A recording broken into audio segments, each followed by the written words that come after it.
Suresh sir, sir చెప్పండి. ఇంగ్లీష్లో ఒక వర్డ్ తెలిసిందనుకోండి, దాన్ని పట్టుకుని 3-4 వర్డ్స్ గుర్తుపెట్టుకోవడానికి టిప్స్ ఏమైనా ఉంటాయా? అసలు అలాంటి వర్డ్స్ ఉంటాయా? ఉంటాయి సార్. రూట్ వర్డ్ కాన్సెప్ట్ అదే.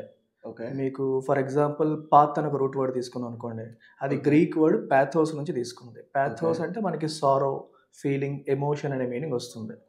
సో ఈ ప్యాత్ని పట్టుకుని ఒక 4 వర్డ్స్ చూద్దాం.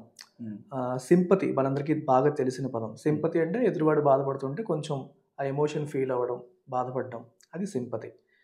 Then empathy. ఎంపతి అంటే ఎదుటివాడిని బాధని రిలేట్ చేసుకోగలడం, అంటే వాడి పొజిషన్లో మనం ఉన్నాము అనుకుని ఆ లెవెల్లో ఊహించుకోగలడాన్ని మనం ఎంపతి అంటాం. అలాగే యాంటీపతి. యాంటీపతి అనేది నెగిటివ్, అంటే నెగిటివ్ ఎమోషన్, ఎదుటివాడి పట్ల ఒక ద్వేష భావాన్ని పెంచుకోవడం యాంటీపతి. అండ్ ఫైనల్లీ ఎపతి అంటే lack of emotion, A emotion లేకపోవడం, ఎదుటివాడు సఫర్ అవుతున్నా పట్టించుకోకపోవడం. Okay, thank you sir. Right.